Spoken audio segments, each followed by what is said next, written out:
जैसे हमने देखा हॉस्पिटल में जाते हैं तो वहाँ पे और ये बाहर पे ना इमरजेंसी के बाद उन्होंने बोर्ड लगाए होते हैं कि क्या क्या ऑफेंसेस है जो लीगल सेक्शंस में वहाँ हेल्पफुल रहते हैं। तो यहाँ पर भी ये रखा गया कि जो भी ऑर्गेनाइजेशन है वहाँ पे उनको आईसीसी के हर प्रोविजन डिस्प्ले करने हैं सामने प्रोमिनेंट प्लेसेस पे कि सेक्सुअल हरासमेंट अगर कोई करेगा फीमेल एम्प्लॉय के साथ तो उसको ये कंसिक्वेंसेस फेस करने पड़ेंगे। ये लोकल कंप्लेंट कमेटीज बनाई जाएंगी। डिस्ट्रिक्ट ऑफिसर्स की रिस्पांसिबिलिटी है, वो नोडल ऑफिसर्स अपॉइंट करेंगे तालुका लेवल पर, वार्ड लेवल पर, म्युनिसिपैलिटी लेवल पर, ब्लॉक में, रूरल एरिया अपनी सोसाइटल जो हमारे ऑब्लिगेशंस रहती हैं तो वो उस कमेटी को एप्लीकेशंस में ये कह सकती है कि हमारे बजाय इसके कि इंक्वायरी की जाए पूरी, आप कंसिडरेशन की तरफ जाइए। यानी कि वो उसमें ये कहेंगे कि आप जो भी मेरा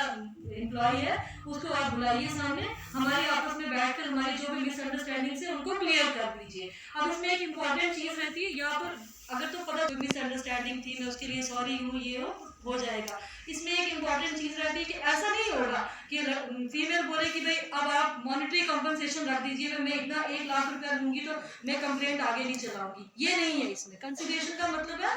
कि उनकी जो भी आपस में जो भी इश्यूज रहे होंगे उनको सॉल्व आउट करके उनका एक मीडिएशन वाला रोल प्ले करना। Then we have section 11 inquiry in complaint. अब जो भी इंक्वायरी रहती है कंप्लेंट की, वो मैंने आपसे पहले ही कहा वो सिविल कोर्ट की तरह पावर्स रहती हैं उसकी, ठीक है। विद इन जो भी हमारे पास एम्प्लॉयज है उसको रिप्लाई करना है, विद इन 7 डेज उसको अपनी रिप्लाई देना है कि जो भी एलिगेशंस मेरे अगेंस्ट आई हैं मैं उनके बारे में क्या कहता हूँ, क्योंकि राइट ऑफ बीइंग हर्ड तो उसको भी देना ना। दोनों जो भी हमारे ऐसे इश्यूज जो लीगल इश्यूज रहते हैं आप उस पर अवेयरनेस ड्राइव के माध्यम से या स्कूल्स में ड्राइव के हिसाब से या डिबेट्स में या मीडिया के जराए लोगों को अवेयर करते हैं। We are thankful to you sir for this and at last I would request honourable secretary DLSA to kindly conclude the programme and share the legal provisions on the act with us kindly sir.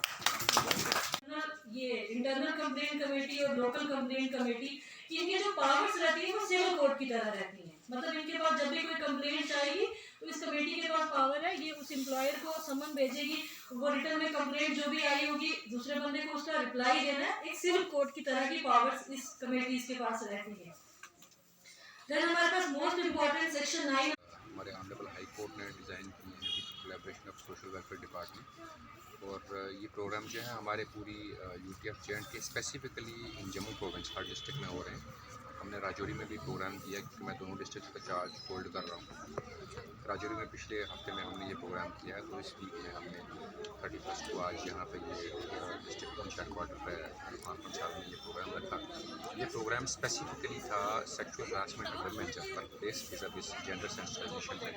जिसमें हमारी ज़्यादा जो है female participants थी यहाँ पे 70 to 80 और कुछ मेल पार्टिसिपेंट्स भी थे, जहाँ पे इस एक्ट को लेकर के उनको अवेयर किया गया कि ये एक्ट क्या है, इसके डिफरेंट प्रोविजंस क्या हैं, किस तरीके से इस एक्ट की एप्लीकेबिलिटी होती है। और उसमें हमारे 2-3 रिसोर्स पर्सन थे जिसमें एडवोकेट भानु प्रताप थे, एडवोकेट सदफ मीर थी, हमारे आजम साहब हैं जो यहाँ सोशल वेलफेयर डिपार्टमेंट को रिप्रेजेंट कर रहे हैं। इनके कोलैबोरेशन से हमने आज ये प्रोग्राम यहाँ पे किया और जितने भी डिफरेंट कंटूर्स थे इस एक्ट के उसको ले करके विज़ुअल जेंडर सेंसिटाइजेशन जो टॉपिक था उस पर हमारे डिफरेंट रिसोर्स पर्सनस ने बोला, जिसमें हमारी कुछ सोशल वेलफेयर डिपार्टमेंट की पार्टिसिपेंट्स थी लड़कियां, वहाँ उन्होंने भी बोला और हमारे एडवोकेट्स थे यहाँ पे रिसोर्स पर्सन उन्होंने भी बोला। और कुल मिला करके ये एक जेंडर सेंसिटाइजेशन का प्रोग्राम है और sexual harassment of women at work place,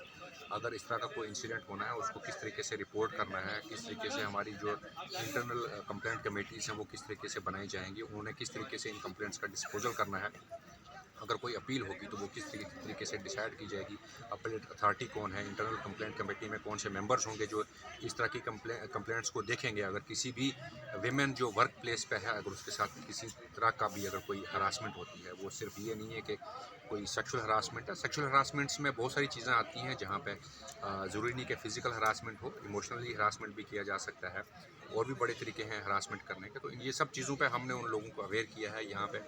सब लोगों को ये बताया गया कि इस एक्ट के डिफरेंट जो है वो पैरामीटर्स कंटूर्स क्या हैं, उस तरीके से हमने यहाँ पे सबको एजुकेट किया। Thank you.